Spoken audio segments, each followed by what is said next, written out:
Hi, good morning. This is Dr. Kamli. We're based at CMH here, part of the Family Medicine Department. Today, Dr. Bantu will be taking us through a presentation on HIV-associated diarrhea. He's been stationed in the Wellness Center, and I'm sure he's learned a lot. I think we've probably got everyone that we're going to need on the meeting, but let's wait for maybe one more minute and then we'll get going. Welcome.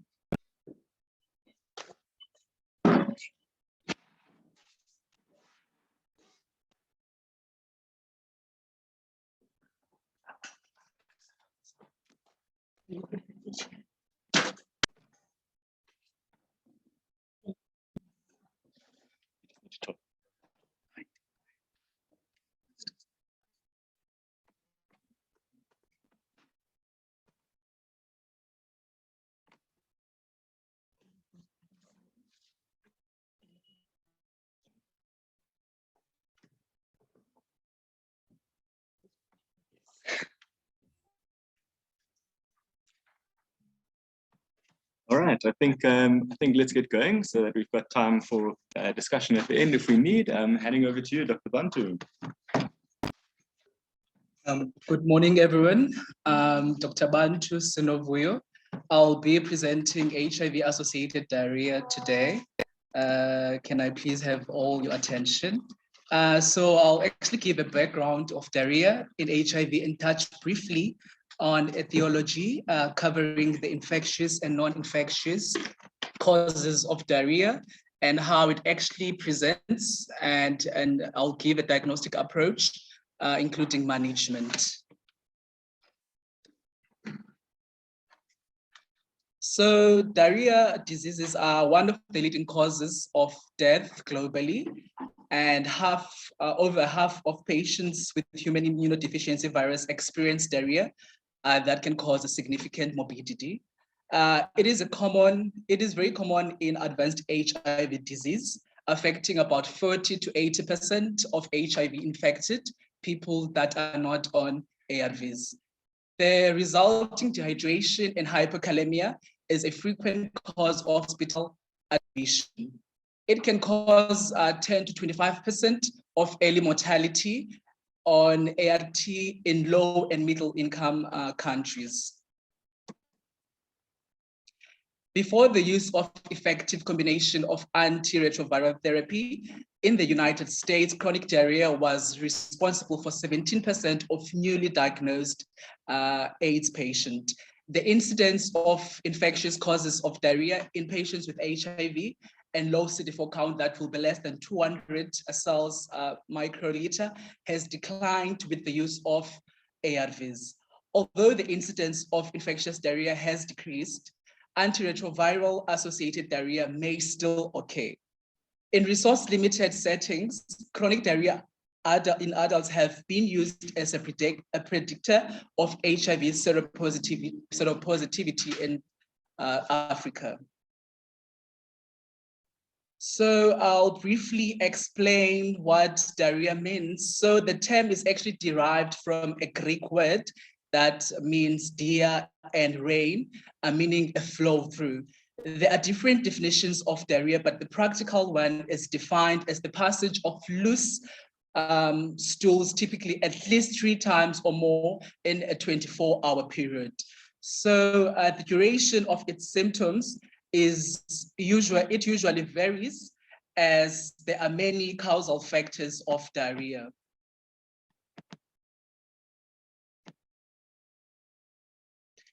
It is also important to differentiate acute diarrhea from a chronic diarrhea, and there are various cutoffs. According to the South African HIV Society guidelines, acute diarrhea is defined as a diarrhea that is less than 14 days in duration, and chronic diarrhea that is equal or more than 14 days. According to the World Organization, according to the World Organization, it actually defines diarrhea as acute diarrhea that lasts for less than 14 days. And they've included persistent diarrhea that is more than 14 days and lesser than 30 days. And there's also chronic diarrhea that is more than 30 days of duration. I'll also be touching on risk factors. Individuals in refugees camps and unplanned urban settlements, especially with limited access to water and sanitation facilities, are at particular risk of diarrheal epidemics. Contaminated food and water play an important role in such epidemics.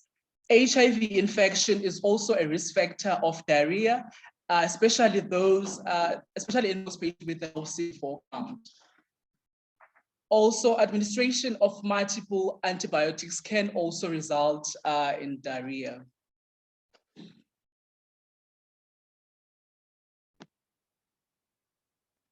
So, under etiology, we actually have two components. I've divided the two into infectious and non-infectious causes of diarrhea. Under the infectious, we have a long list of causes.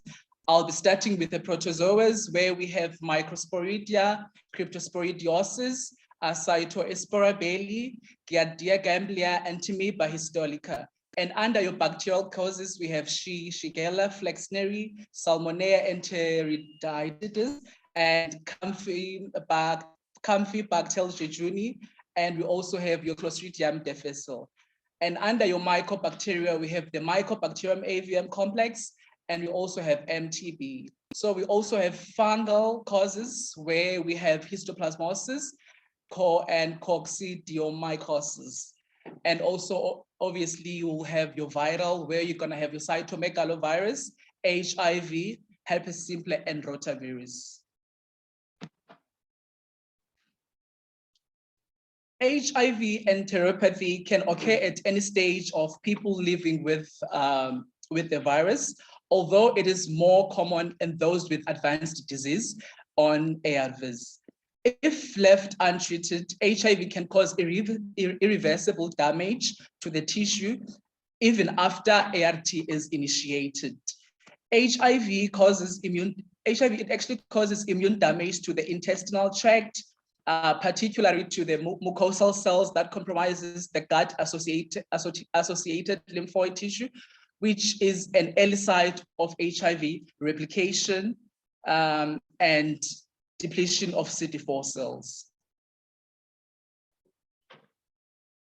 The chronic inflammation associated with long-term infection can also adversely affect mucosal function of the intestine, leading to inflammatory bowel disease-like symptoms.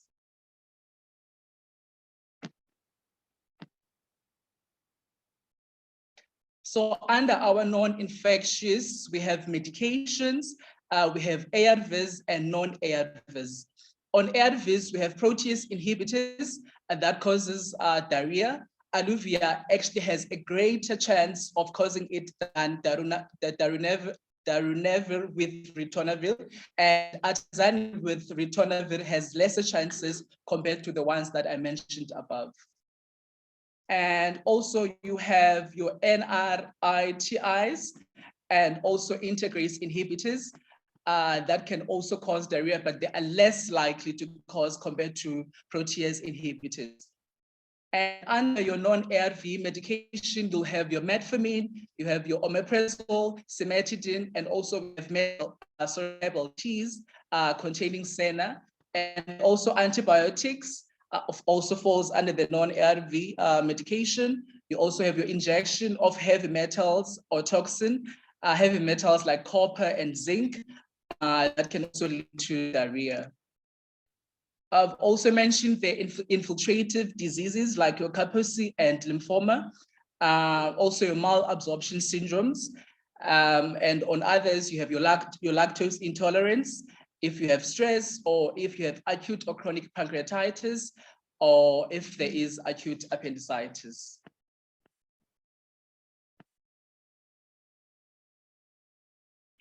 There are basically 4 mechanisms of diarrhea, having secretory, osmotic, inflammatory, and infections, and also deranged bowel motility. And your secretory diarrhea, it is actually caused by the abnormal secretion of fluid and salts into the small bowel. This occurs when the absorption of the sodium by the villi is impaired while the secretion of chloride in the crypts continue or is increased. So the net fluid secretion results and leads to the loss of water and salts from the body as watery stools. This can lead to dehydration or actually causes dehydration. The small bowel is a mucosa with porous epithelium. Water and salts, they actually move across it rapidly to maintain osmotic balance between bowel contents and blood. Under this condition, diarrhea can occur where there's poorly absorbed osmotically active substances if they're ingested. And if the substance is taken as an isotonic solution, the water and solids will simply pass through the gut unabsorbed, causing diarrhea. This typically happens when the secondary malabsorption or ingestion of poorly absorbed substrate is substrate like mannitol, magnesium, and some antacids. The inflammatory and infections. So what happens is that the epithelium of the digestive system is protected from insult by a number of mechanisms constituting the gastrointestinal barrier. Where there is disruption of the epithelium of the intestine due to a microbial or viral pathogen, diarrhea can occur. Sometimes disruption of epithelium of the intestine is not only limited to the exudation of the serum and blood into the lumen, but is often associated with the widespread of destruction of absorptive epithelium. And in such cases, absorption of water occurs very inefficiently, and diarrhea will be a result. The deranged bowel motility. So in order for nutrients and water to be efficiently absorbed, the intestinal contents must adequately be exposed to the mucosal epithelium and retained long enough to allow absorption. Disorders in motility that accelerate transit time could decrease absorption, resulting in diarrhea.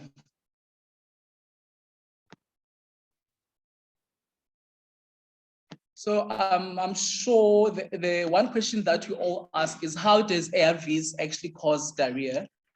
And I'm sure we've all been struggling with that question in our consultation room. So the answer to that is yes, diarrhea does. Antiretroviral treatment of all classes can cause it, but ritonavir containing protease inhibitors are the drugs that are mostly associated with this condition. It has also been proposed that these drugs can adversely affect the epithelial cells that line the intestinal, causing leakage of the fluids that lead to diarrhea. Also, it's been postulated that they stimulate chloride ion secretion, resulting in a massive exodus of water from the intestinal epithelium that causes diarrhea. So on history taking, we should always ask about the characteristics of stools, previous episodes, consistency, duration, frequency, amount, and presence of blood and of mucus, all that will assist us in categorizing a patient having small or large bowel diarrhea and the type of pathogen that is involved. We should also ask about other symptoms like abdominal pains or cramping, hematochezia, bloating, nausea, weight loss, loss of appetite, fever, and night sweats. And asking about comorbidities associated and treatment is also useful. If patient is diabetic and is on metformin, or if is on protease inhibitors, as I've mentioned in the previous slide, that protease can also cause diarrhea, or other significant past medical history, like if the patient has chronic pancreatitis. Also, it is important to ask about a family history of inflammatory disease, bowel disease, like your Crohn's disease. That might also lead to alternative diagnosis for diarrhea symptoms. And epidemiological history concentrating on exposures should be obtained or asked. The patient should be interviewed about travel history, sexual exposures, unprotected receptive anal intercourse, may suggest herpes simplex virus, may also suggest gonorrhea, chlamydia, shigella, pest exposures, water sources, food association, lactose intolerance should also be asked on the interview. HIV control is very important because if the patient is not virally suppressed, they will be exposed to diarrhea. And also if the CD4 count is very low, then it's very likely that the patient will experience diarrhea.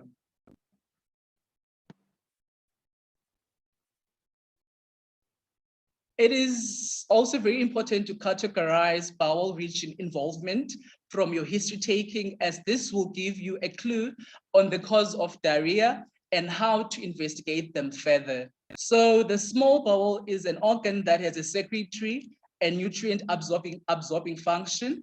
Diseases that is predominantly located in the small bowel is likely to have a presentation that reflects dysregulation of these two functions. The small bowel diarrhea is usually watery and of large volume, and it is bland in nature.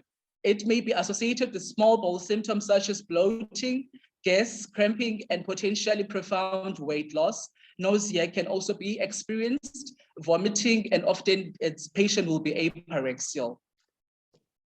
Some patients with involvement of the terminal ileum may present with malabsorption symptoms and malabsorption of vitamin B12. And patients with documented evidence of small bowel dysfunction are more likely to have a small bowel pathogen isolated from their stools. So the large bowel is actually a large storage organ where some additional absorption of water occurs. Large bowel diarrhea is characterized by frequent small volume and often painful stools, hematochezia, or mucus.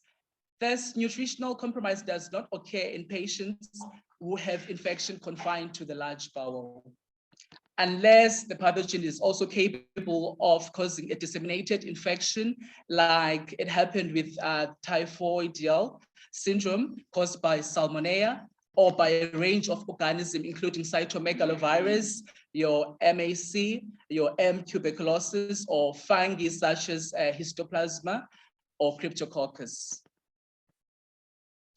The anorectal involvement. So patients with a history of unprotected sexual intercourse prior to the development of severe tenesmus, dysphagia, and agency localizes the process of anorectum, and a history of unprotected receptive anal intercourse might suggest a sexual transmission of organisms such as herpes simplex, gonorrhea, or shigella. And occasionally you'll have your antamoeba there.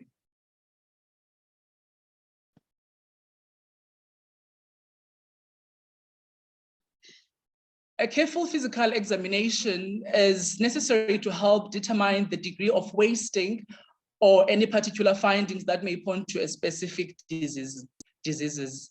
Your height, weight, and calculation of BMI will assist in determining the nutritional status of the patient.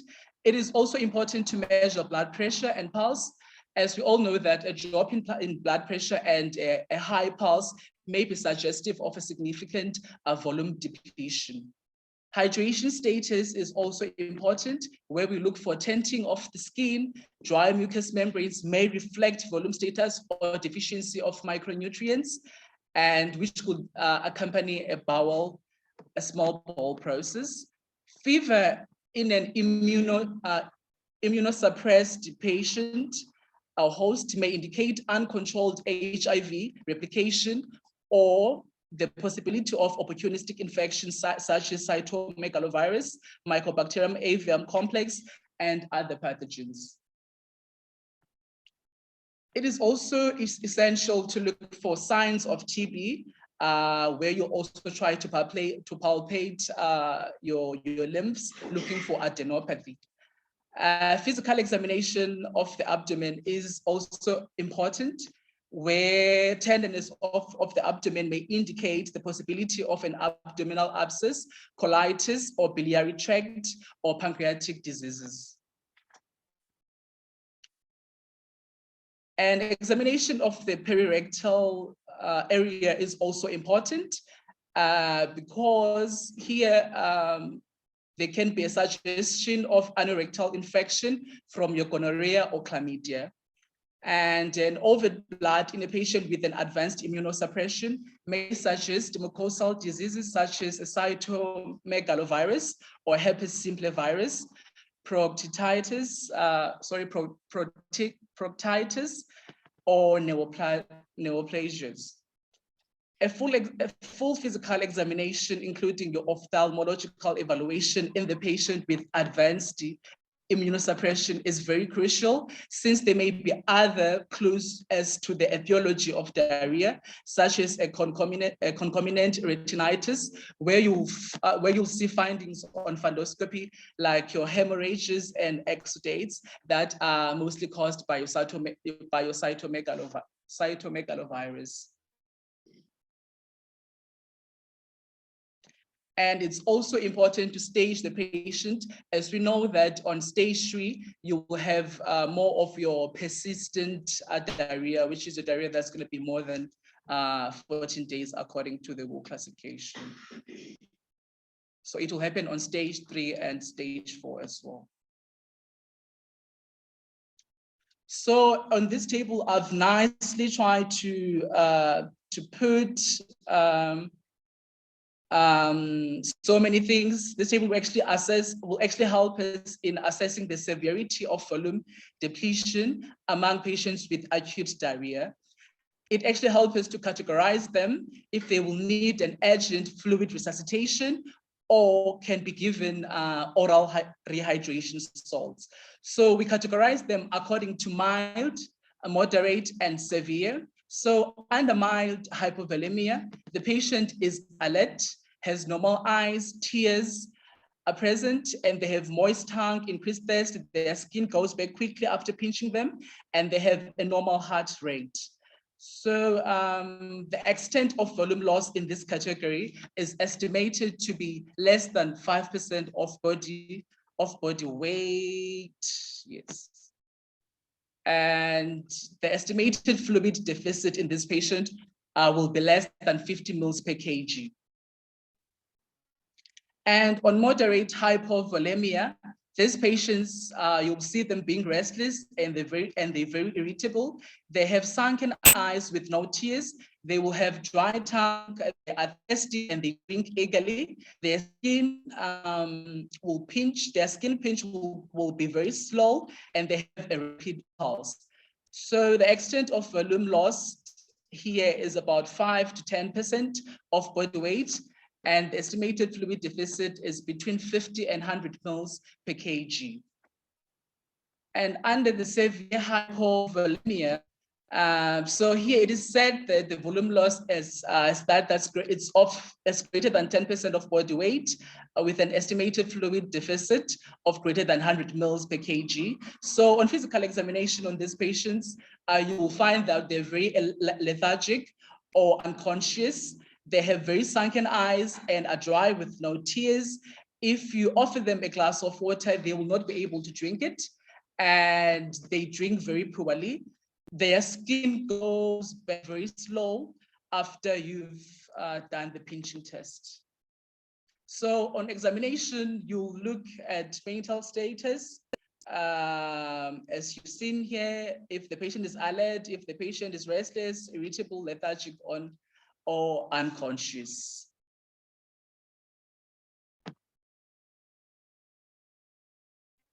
So on investigation, it is very crucial to know which bloods test that needs to be done or that are necessary. We need a full blood count where a raised white cell count and neutrophilia will be suggestive of a bacterial cause. We also need to do a CD4 count and a viral load if it's not done in the last 3 months. And also a renal function is important. So in the setting of severe malnutrition, a pre-albumin and vitamin levels should be checked if we're actually considering a pancreatic malabsorption. Blood cultures should also be done. A bacterial blood culture should be done if we are suspecting a dysentery and if the patient is pyrexial. And a mycobacterial blood culture can also be done if we are suspecting that a patient might have a disseminated TB or MEG. So stool examination is of paramount importance. The initial evaluation of a patient with a diarrhea should include the stool examination and cultures. Stool examination should be ordered for culture of bacteria, where we'll be looking for Clostridium difficile toxin assay and examination of ova and parasites. An acid-fast smear or immunofluorescent stain should also be requested to look for Cryptosporidium, Isospora, and Cyclospora. In patients with a low CD4 count, that's less than 100 cells per microliter, the possibility of Microsporidium should also be investigated on the stool, where you will do a trichrome staining of a stool specimen. And if available, a molecular testing that is called multiplex polymerase chain reaction may also be useful for detecting these pathogens. So in chronic diarrhea, we have to do stools that is necessary, and you'll send the stools for MCNS. Plus, you'll also have to include a modified uramine stain for Clostridium parasites. Some labs, they usually do this routinely, but it's best to request them specifically.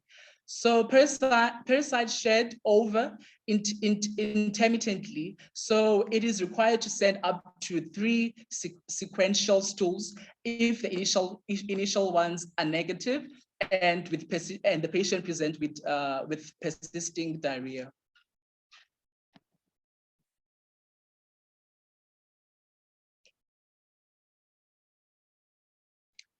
A urine TPLM is done in all patients, especially if chronic and accompanying constitutional symptoms. We can also order chest X-rays to look for pulmonary TB if it's being considered, and also do a gene expect on this patient. Abdominal X-rays are not usually done, but can be requested if we are suspecting bowel obstruction, and they can actually help us in diagnosing toxic megacolon. An abdominal ultrasound can be done if we are actually suspecting a disseminated TB. And endoscopy is seldom an initial investigation, but is very useful if patients have a non-resolving diarrhea after negative initial stool analysis. So the endoscopy with biopsy should be done. And how do we actually decide which endoscopy route to begin with? So for a large bowel presentation, you have to start with your flexible sigmoidoscopy and proceed to a full colonoscopy if the sigmoidoscopy results are inconclusive. So for small bowel presentation, it's either we begin with the gastroscopy and duodenal aspirate and a biopsy, or some people, they recommend a higher yield with initial colonoscopy and a terminal ileoscopy.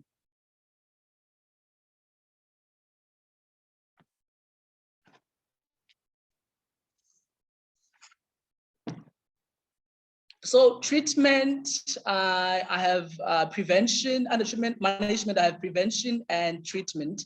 So treatment depends if the patient has an acute or chronic diarrhea, but in general, the management we have here prevention and the treatment of this patient. So under prevention, I have a diet modification where you suggest low-fat and low-lactose diet, access to safe drinking water, hand washing with soap, a good personal and food hygiene, health education about how infections spread, breastfeeding for the first 6 months of life, and also maintaining a virally suppressed condition. Cotrimoxazole prophylaxis is also suggested or also used in HIV positive patients. So under the treatment, you'll have to do the assessment for dehydration and shock, correction of fluid loss and replacement of electrolytes. We'll also have to modify ART if you see it fit or necessary, and also do a nutritional support where you'll have your dietitians involved, and we'll also have to monitor your renal function. And here we can actually start patients on antibiotic therapy with quinolone and metronidazole if infection is suspected, or you can actually give them loperamide if the diarrhea persists for more than 30 days and there is no obvious cause.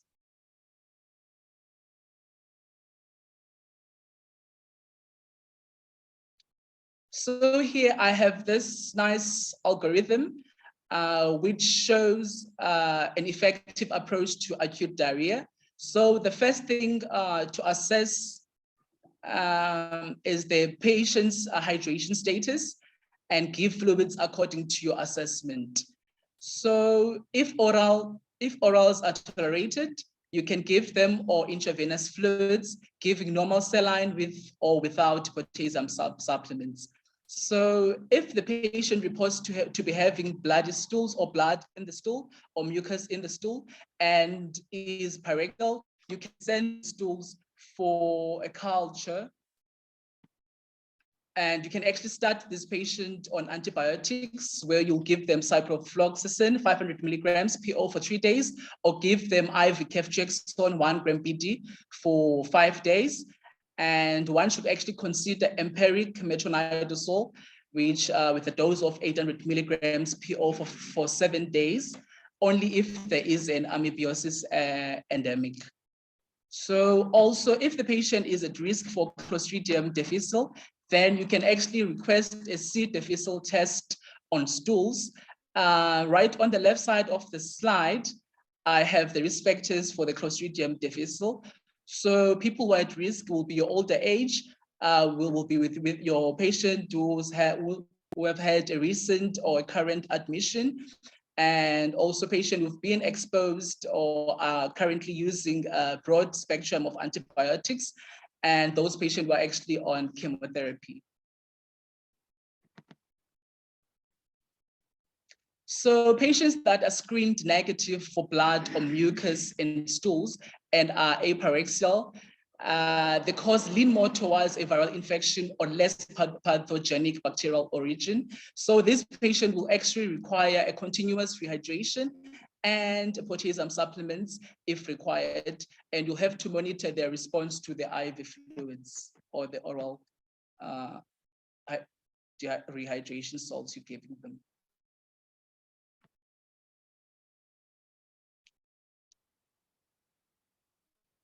So this is another algorithm that I have, but this one is more for chronic diarrhea. So the first thing that you have to do here will be resuscitating your patient with oral or with IV fluids, normal saline. You can use potassium if it's necessary, and you have to assess for 3 things. One, you have to ask if there is blood or mucus in the stools. If yes, then you have to send the stools for MCNS, and they say you have to send warm stools, so I'm not really sure about that. If it's fresh, maybe they meant to say fresh stool. And you have to look for your antamoeba histolytica. And if Clostridium difficile risk factors are present, then you'll have to send for a Clostridium difficile test on stool. And if a pathogen is present,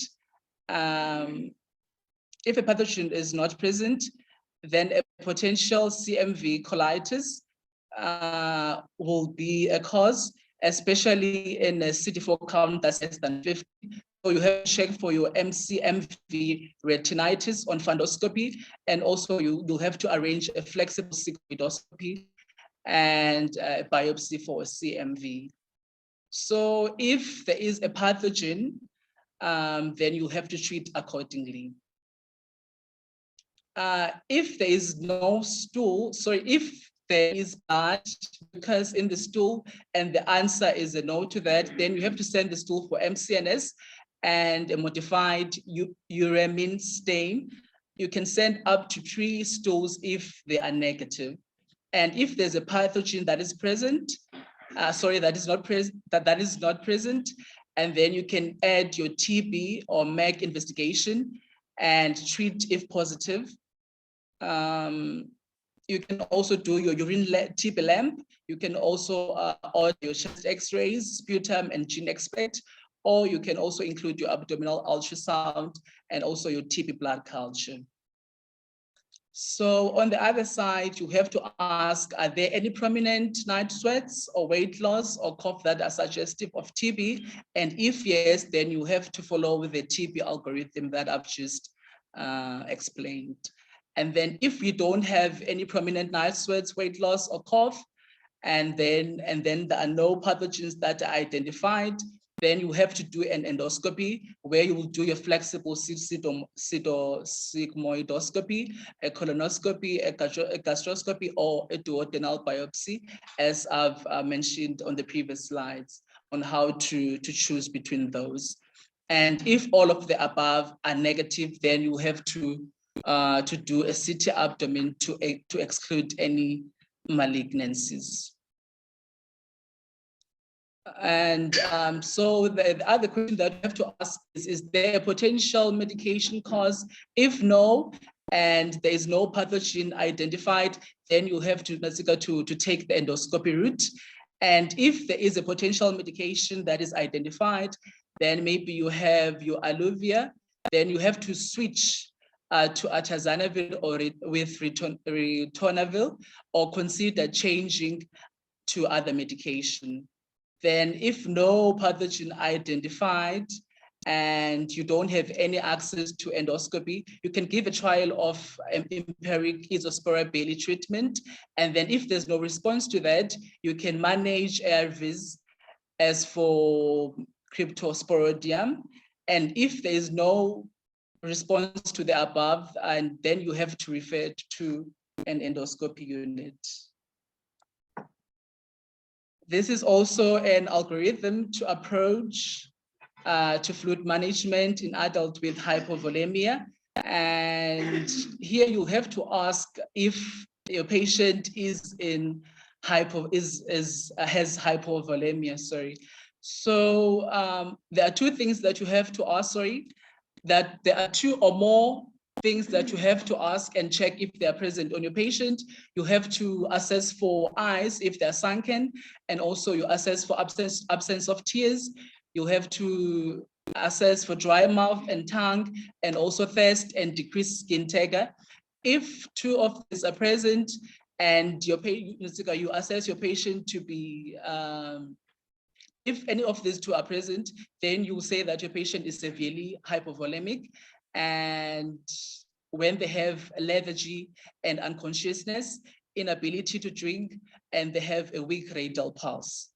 Then if there's severe hypovolemia, you have to place IV lines and hydrate with a Ringer's lactate or normal saline. You can start rapidly with 30 mils per kg, but in our setting, we usually use 20 mils per kg in 30 minutes.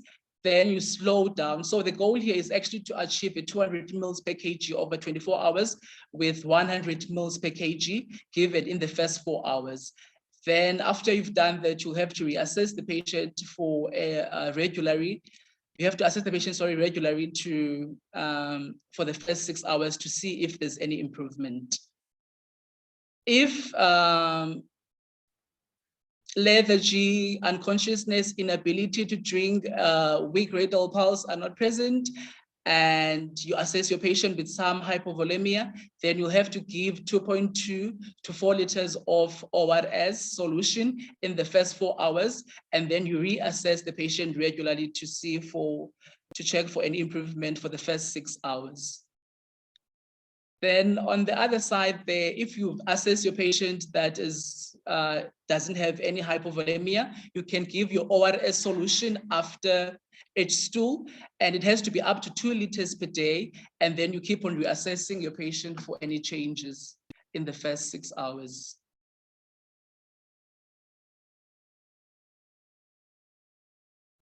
So this is a table that has summarized almost all of the infectious causes in advanced HIV disease with proposed investigations and treatment. So on the first column, we have organism, second column, we have the presentation, the third column there, we have your diagnosis, and on the fourth column, we have your proposed specific treatment. So under your protozoa, I have your cryptosporidium that will be located in the small bowel. After that, the diagnosis will need a stool-modified uramine, and we don't really have a specific treatment for that pathogen.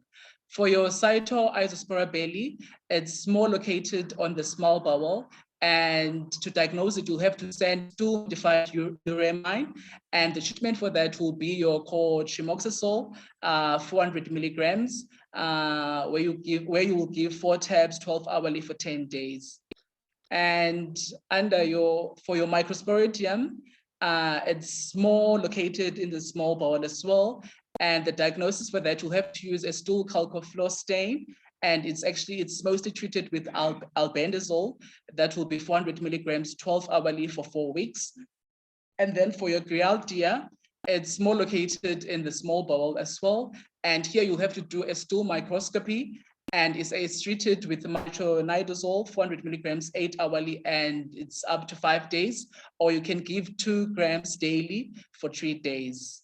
For amoebiasis, it's more confined in the large bowel, and you have to send a stool microscopy for this one, and you'll be treating it with the metronidazole, 800 milligram, 8 hourly, PO for 10 days.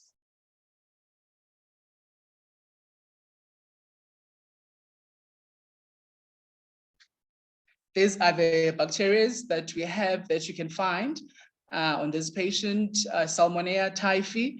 For this one, it's confined in the large bowel, and you have to send a stool culture for that, and treatment for it will be your fluoroquinolone.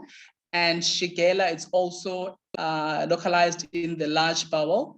You'll have to send a stool culture for it as well, and you'll be treating it with the same treatment that we've used for Salmonella typhi, which is your fluoroquinolone. For Campylobacter, it also likes to stay in the large bowel, and it's treated with a microlide. And for a diagnosis of that, you'll have to send your stool culture as well. Clostridium difficile is also found in the large bowel, or likes to sit in the large bowel. For it, you have to send stool for toxin, where you'll be searching for toxin, or you'll have to request a Clostridium difficile PCR. And for that one, we'll treat it with a metronidazole, 400 milligrams, 8 hourly for 10 to 14 days. And your second line, if they're not responding to that, will be your vancomycin, 125 milligrams, 6 hourly per hours. Sorry, PO. And under your mycobacteria, we have your MTB and your M. avium complex. They are both found in the small bowel, or like to sit in the small bowel. For MTB, you have to do a urine lamp. That is a very quick test to do. Or you can do your culture or biopsy or an ultrasound. And the treatment for that will be your TB treatment. And for your MMVM complex, you have to do your blood or bone marrow, TB culture. LAM may also be positive, but it's not really specific as it is in MTB. And the treatment for that will be your azithromycin and your ethambutol.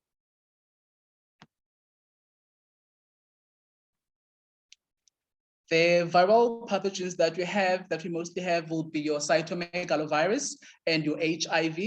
Your cytomegalovirus, it's mostly found in the large bowel or sits in the large bowel. And the diagnosis for that will be your biopsy, and treatment for it, you will have to use ganciclovir. And for your HIV, you have to include all the other causes, and you can do your rapid test or your ELISA, and you'll treat that with your ARV treatment, your ARTs.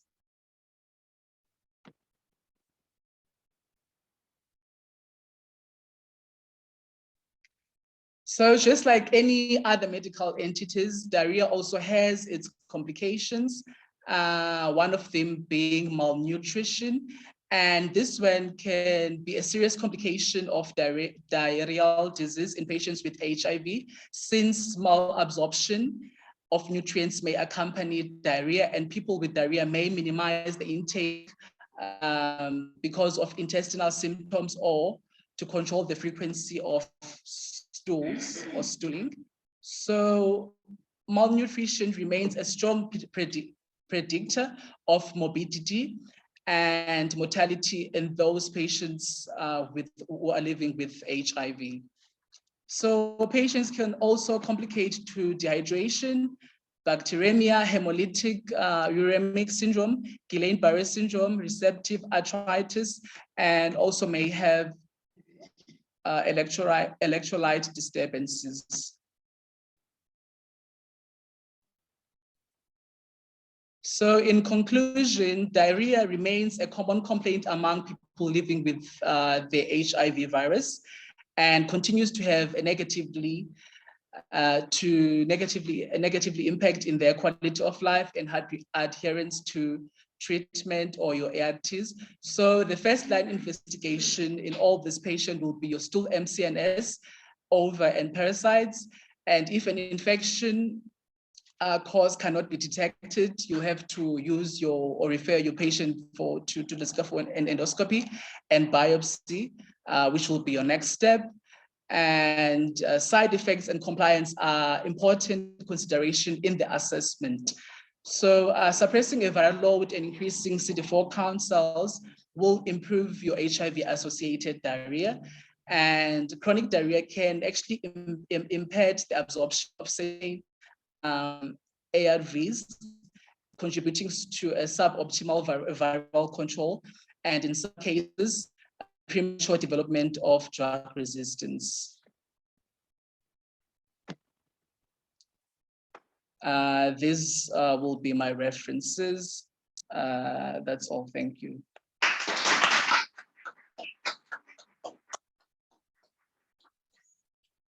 Excellent. Thank you very much, Dr. Bantu.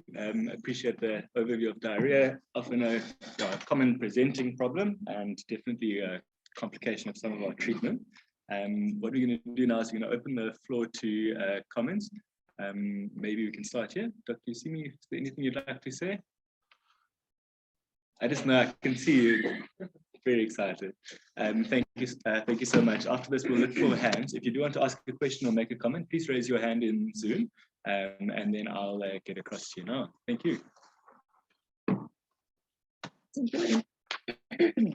Thank you very much for the presentation. I just want to make a small comments, and one of them is the challenge that we have in the management of the diarrhea in people living with the virus. Okay, and one of them is we see people on alluvia-containing regimen who has been suffering from ongoing diarrhea for many years at the local clinics. They have been treated with loperamide many times. So this one is one of the challenges. The goal is the patient experiencing any side effects on any ARVs, we're supposed to change the ARVs. If not, this one is going to lead to defaulting several times, and as the doctor said on the summary of the presentation, this one can lead in the future to resistance of the drugs. Okay, and remember, the overuse of loperamide is going to give to the patient the severe ileus, because the protease inhibitors inhibit the metabolism of the loperamide. The other challenge that we have in our setting is that we fail to send the MCS of the stool for our patients. Sometimes we don't do it, or the patient don't submit the stools. Okay, I know that this presentation focuses more on the adults, but we cannot forget our children. So remember, one way to prevent diarrhea in our children could be, okay, the exclusive breastfeeding for the first 6 months, the proper preparation of the artificial milk, okay, the ongoing hygiene, keep up to date the immunization, the vitamin A supplementation, the deworming, okay, keep the appointments at the clinic to know how the patient is growing, okay. And remember simple things like counseling the caregivers or the adult population in how to prepare the rehydration solution at home is going to prevent the dehydration in our population. So this one is the first step that they can do before they approach the close health facility that they have. Okay. We cannot forget to ongoing screen our HIV population, because we don't want to diagnose a patient in stage 3 that has unexplained persistent diarrhea for more than a month, or when the patient comes to you with HIV wasting syndrome or chronic cryptopyridiasis or cytomegalovirus in stage 4. So we want to offer this screening to all our population to start ARVs as soon as possible. The goal, once that the patient starts treatment, to be suppressed, because when you are suppressed, you have less risk, okay, for HIV enteropathy. And of course, most of the time, the CD4 count is going to improve and decrease the risk for the opportunistic infection. Okay? So this one is basically what I want to say in relation with this. Okay, thank you very much. Thank you very much, Dr. Yusimi. Is there anyone else that would like to make a comment or ask a question? Yeah, as I said, just raise your hand on Zoom and I can get you. Or if there's anyone here, I'd love. Yeah. Oh, Dr. Jakla, I see your hand. Thank you so much. Good morning, colleagues. Can somebody mute, please? Okay, sorry, there's someone else that's talking. Could I just ask if you are... there you go. Sorry. Okay, excellent. Sorry, Dr. Jakla, do you want to speak again, please? Okay, thank you very much. Colleagues, thank you to the presenter for such an extensive presentation. We're hopefully going to get it so that we can share it. I mean, it runs across, and it would be a very good starting point for our nurses in the facilities. We will definitely share it with everyone. And also some of the slides that he has presented, we'll use them in our trainings as well when we train, because this is such an important topic, and especially what the last speaker has also said, we'll take notes on that and we'll take that to our PHC facilities and really advise on the use of loperamide. However, colleagues, this is the last Funda Friday for us as the Department of Health. We will start again in January 2023 sometime. I will have a chat with Dr. Muller as to when do we really start. It might be end of January or sometime in Feb, because we are now planning for the December holidays. I just want to thank everyone who kept this project afloat. We started this year, we didn't know how this was going to go, and it has gone so well. Thanks to the match leadership and their support team for everything that they have done for us on the other days other than the CMH days. And thank you very much to CMH for the presentations that they consistently presented every last Friday for us. We are hoping that other regions would take a lesson from this. I hope, Madeleine, as you are in Mthatha, you will talk to the team in Mthatha, and someone talks to the team in Gqeberha, that would really love to hear intent doing this consistently in the other regions as well.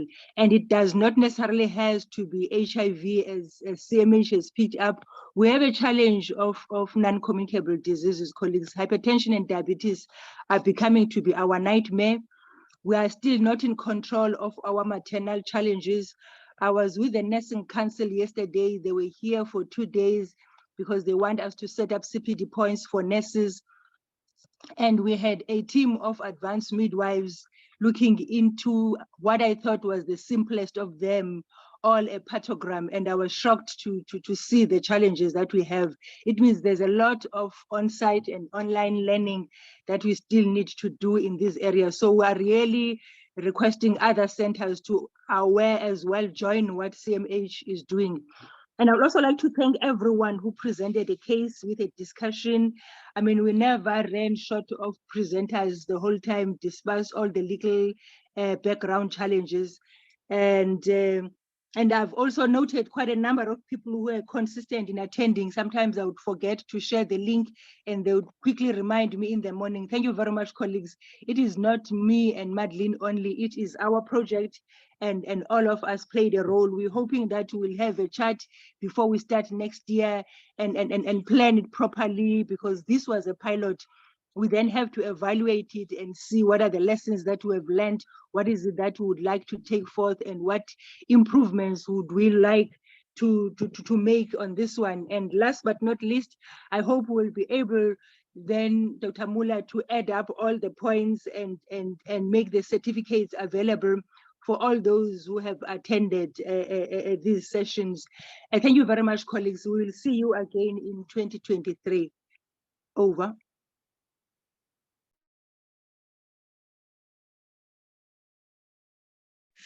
Thank you very much, Dr. Jakla. I really appreciate that. And yeah, your undertaking has been fantastic. I think we've all learned a lot. Yeah, I just want to see if there's anyone else that would like to make a comment. Anything extra from the presenter? Anyone else from Zoom or here? Yes, we've got a hand here. You need to come into the front.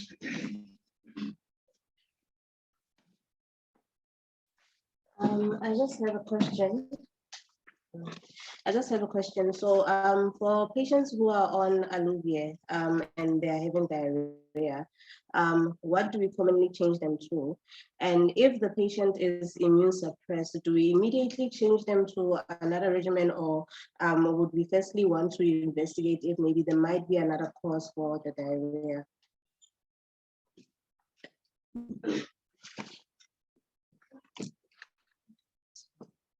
Okay, I think I can give a small answer to that. Well, we'll have to change them if we know that the cause is the ARVs that are taking. Then we'll have to change them to a drug that causes diarrhea, not as compared to Aluvia, because Aluvia, as I've mentioned, it has greater chances of causing diarrhea, and then you can change them maybe to atazanavir with ritonavir, because it has lesser chances of causing diarrhea.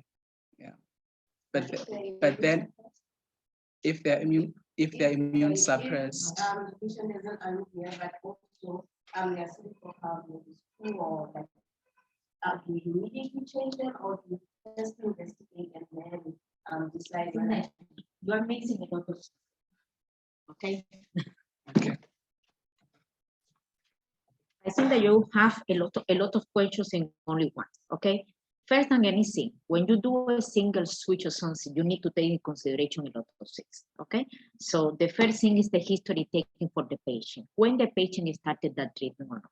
If the patient is failing or still not time to fail, so you decide among the same group of drug, or if the patient doesn't qualify, then you move to the next group of drug, okay?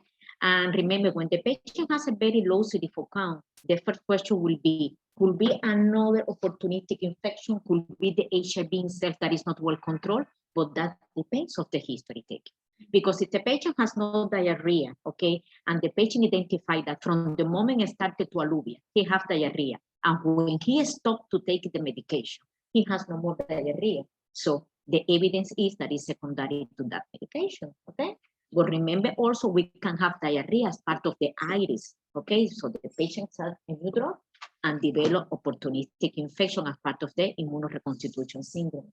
So history taking and proper physical examination is the key for anything in our people with the body.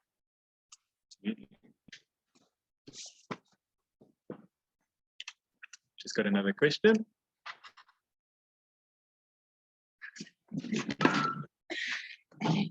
Sorry. So my question is about the classification according to acute and chronic.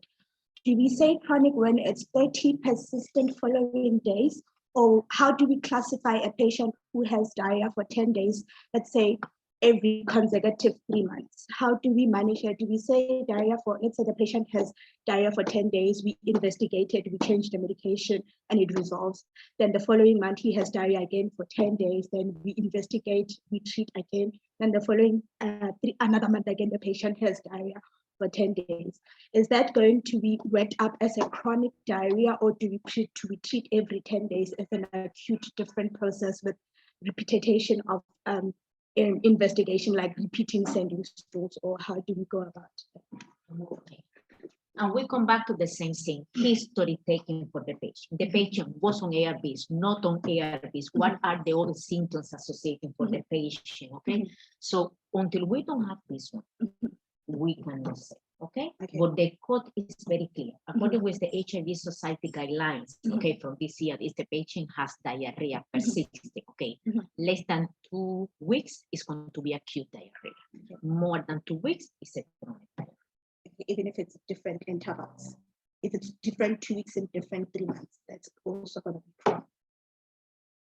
We come back again to history taking of the patient, because maybe we'll say the patient has a new opportunistic infection now. Okay. So we need to see. All